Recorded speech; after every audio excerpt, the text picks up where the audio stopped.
ان صفحات میں یہ بتانے کی کوشش کی گئی ہے کہ انسانی زندگی کا دار و مدار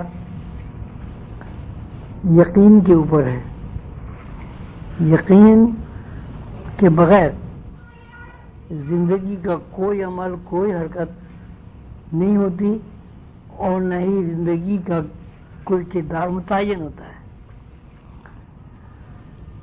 یقین آدمی کے اندر صحت بھی پیدا کرتا ہے اور یقین آدمی کو بیمار بھی ڈال دیتا ہے. اگر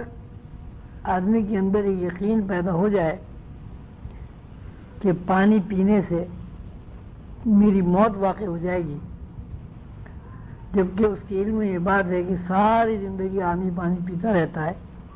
وہ پانی کبھی نہیں پیے گا. اگر آدمی کی یقین کے اندر یہ بات آ جائے کہ گھر سے باہر نکلنے کی صورت میں میرا ایکسیڈنٹ ہو جائے گا، حالانکہ وہ پوری زندگی گھر سے باہر نکلتا رہا اور پھر گھر میں واپس آتا رہا، تو اس کی موت بھی نہیں ہوئی، اس کو کوئی ایکسیڈنٹ بھی نہیں ہوا، کوئی حادثہ بھی پیش نہیں آیا، لیکن اس یقین کی بنیاد پر وہ گھر سے کبھی باہر نہیں نکلے گا. غیب کے بارے میں مذہب جو ہے وہ انسان کو ایسے علوم عطا کرتا ہے کہ جن علوم کی بنیاد پر آدمی کے اندر شکوک اور وسوسے ختم ہو جاتے ہیں. لیکن عجیب صورتحال یہ ہے کہ ہمارے سامنے موجودہ جو صورت ہے مذہب کی، وہ یہ ہے کہ جتنے مذہبی لوگ ہیں وہ زیادہ شک شبے میں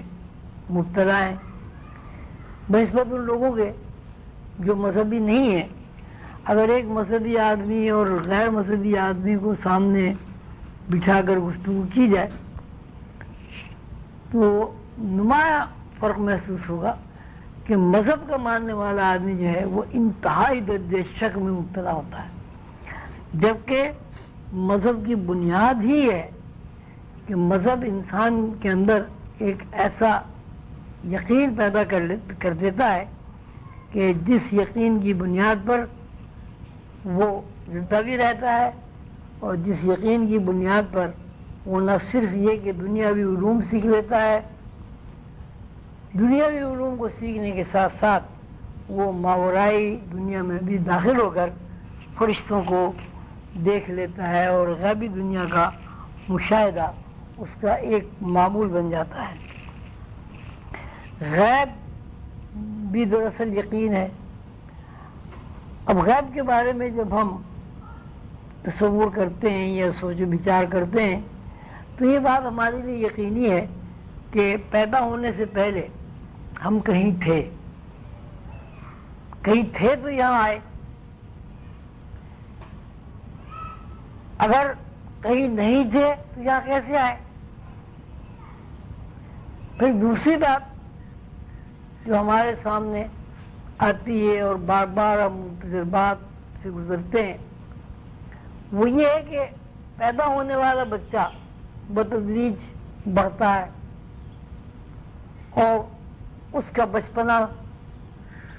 کہیں ریکارڈ ہوتا رہتا ہے، گم ہوتا رہتا ہے. 1 فٹ کا بچہ 6 فٹ کا 7 فٹ کا آدمی بن جاتا ہے. تو 7 فٹ کے آدمی کے بارے میں جب ہم غور و فکر کرتے ہیں کہ پہلے یہ 1 فٹ یا 1.5 فٹ کا بچہ تھا،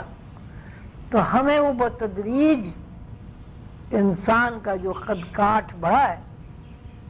اس کے بارے میں ہمیں کوئی علم نہیں وہ کہاں ہے. تو اس کا مطلب بھی صاف یہ ہوا کہ بچپن، لڑکپن، جوانی سب کا سب کہیں نہ کہیں ریکارڈ ہو رہا ہے، محفوظ ہو رہا ہے، اور اس کا نام بھی ہم غیب کے علاوہ کچھ نہیں رکھ سکتے. پھر آدمی زندگی گزار کر جو وقت معین اللہ تعالیٰ نے اس کے لیے کر دیا ہے، عمر پوری ہونے کے بعد کہیں چلا جاتا ہے. مذہبی نقطۂ نظر سے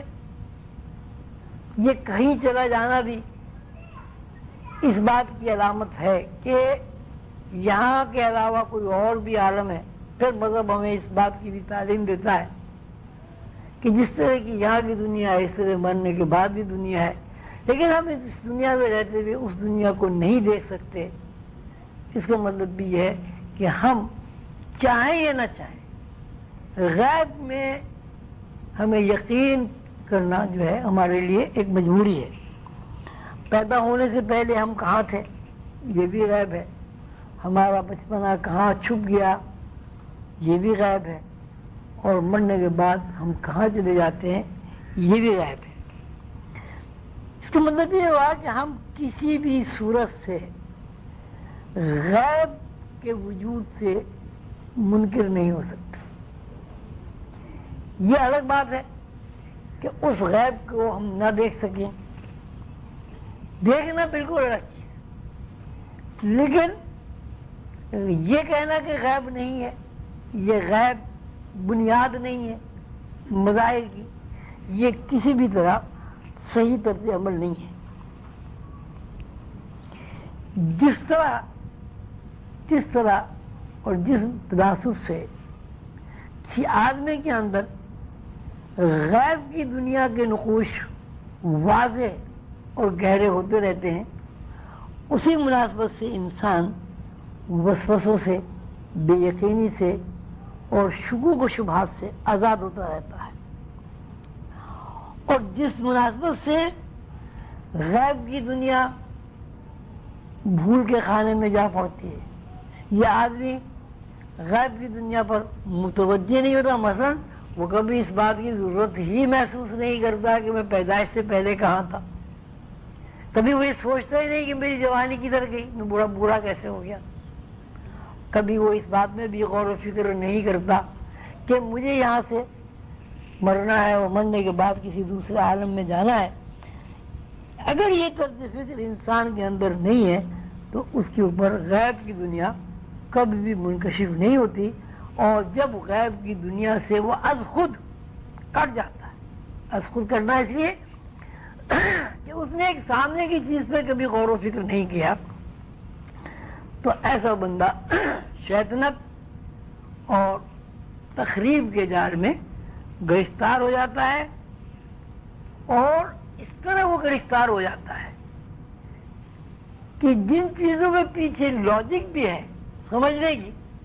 وہ ان کو بھی سمجھنے کی کوشش نہیں کرتا۔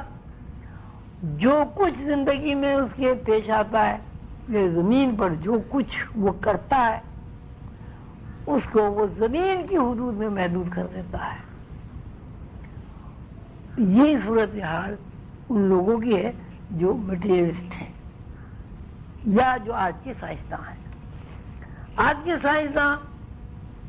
ایجادات جب کرتے ہیں تو انہیں اس بات کا علم ہے کہ کسی بھی ایجاد کے سلسلے میں جب تک کوئی انفارمیشن کسی بندے کو نہ ملے اور اس غیبی انفارمیشن کو وہ قبول کر کے وصول کر کے اس کو